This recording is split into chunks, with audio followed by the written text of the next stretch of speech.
Bueno, Contralor, hablaba usted en su discurso sobre el tema del sector energético. La Contraloría este año ha hecho varias advertencias al gobierno sobre la transición energética y lo que está pasando frente al sector eléctrico. ¿Cuáles son esas advertencias que hace la Contraloría y cuál es como ese gran balance que se puede hacer? En la última mesa de trabajo que sostuvimos con el Gobierno Nacional, donde también participó la Procuraduría, quedamos con la tarea de recibir por parte del Gobierno un plan de trabajo y un cronograma ajustado de cuál es el mecanismo mediante el cual, primero, el Gobierno va a realizar la transición energética, los recursos que va a invertir para esto. Lo segundo de ello es cuál va a ser el modelo de financiamiento de reemplazo de los recursos que el sector minero energético le aporta al país, que son más de 80 billones de pesos anuales que sostienen hoy la economía y gran parte de la inversión social con la que se financian muchos de los programas del actual plan de desarrollo.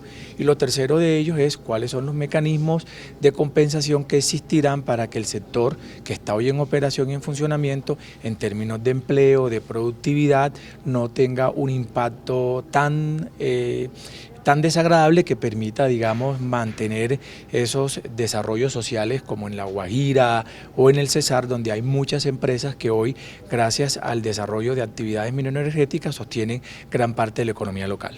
¿Y el gobierno ya les contestó algo? Bueno, es parte del trabajo que hay. Nosotros hemos dado una discusión todo el año alrededor de lo importante de hacer una transición justa, responsable, que ayude a que el país primero no pierda la capacidad de ingreso de recursos y segundo que no genere efectos sociales que generen desempleo o impactos que ayuden más bien a fortalecer la economía. Diversificar la economía no es un tema tan fácil. Poner otros sectores de la economía a producir la cantidad de billones de pesos que produce hoy el sector mineroenergético es complejo a juicio de la Contraloría, por lo tanto hemos hecho un llamado para que esta transición sea responsable, sea justa. Hoy el lanzamiento de la revista de Economía Colombiana, que es la última edición de este año, justamente habla de este tema. Hay varios invitados del sector privado, del sector público, que de alguna manera también dan sus impresiones sobre la necesidad de conducir este asunto que la nación tiene hoy en bastante discusión con un nivel de responsabilidad un poco más sereno y más calmado. Contralor, ¿cuál cree usted que sería esa alternativa para que la transición energética no impacte tanto el patrimonio del país?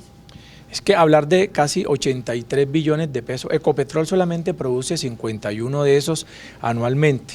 Imagínense la discusión que damos en el país cuando hablamos de una reforma tributaria y se cuestiona que vamos a percibir nuevamente 20 billones de pesos más y toda la nación se alarma. Ahora imagínense lo que significa quitarle a la economía en los próximos 10 años, porque el impacto hoy de no dar más licencias de exploración y explotación, hay más de 2.500 que están en etapa de exploración. Si a esas no se les otorgase licencias de explotación, significa que en 7 años es que empezaremos a ver los impactos reales en la economía.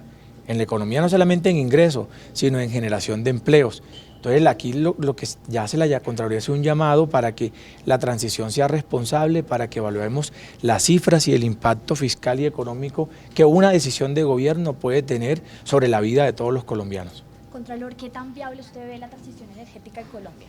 Que la transición energética cuesta, porque aquí hay varios escenarios. El primero de ellos es todo el sector que está hoy alrededor del sistema mineroenergético, cómo produce con tecnologías limpias o con nuevas tecnologías un modelo de gestión de lo que hace.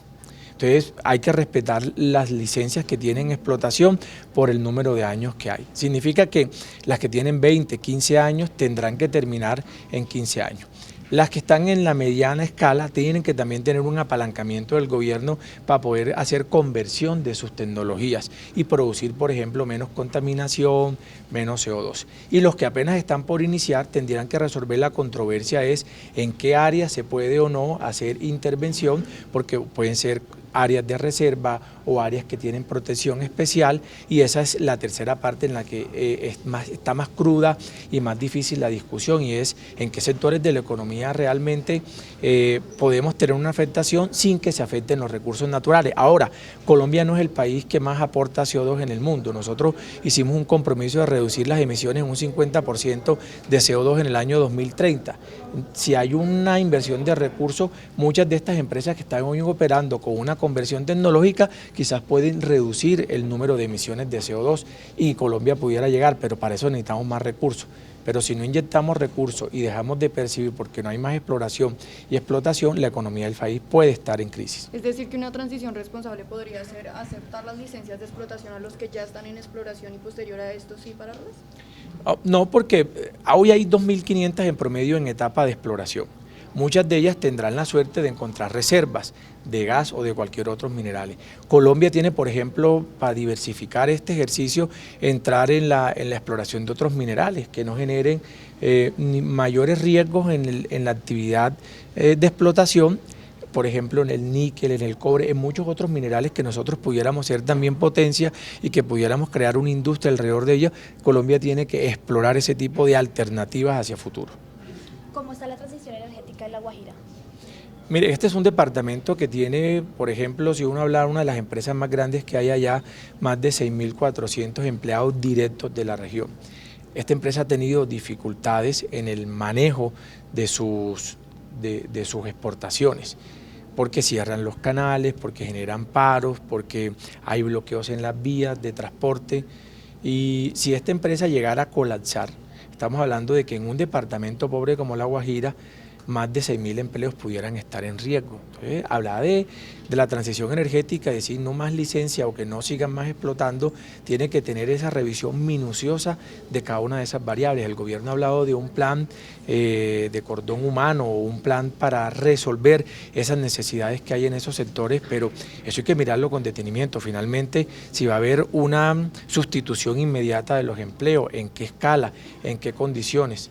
De manera que en cada departamento donde hay hoy exploración y explotación de hidrocarburos, hay una actividad que está generando bienestar también, que está generando empleo y que está generando regalías que ingresan al presupuesto general de la nación. En el tema de investigaciones, sobre este tema, ¿hay algún tipo de investigación fiscal abierta por estos tipos de casos?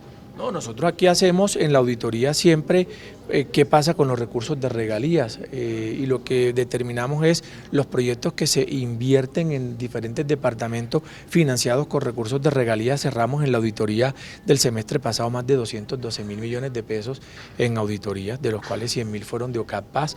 Ya estamos en las próximas 2 semanas por el cierre de la auditoría del segundo semestre de la vigencia 2023, donde también hemos tenido una muestra significativa de proyectos que se financian con recursos de regalías. Gracias. Muchas gracias. Muchas gracias.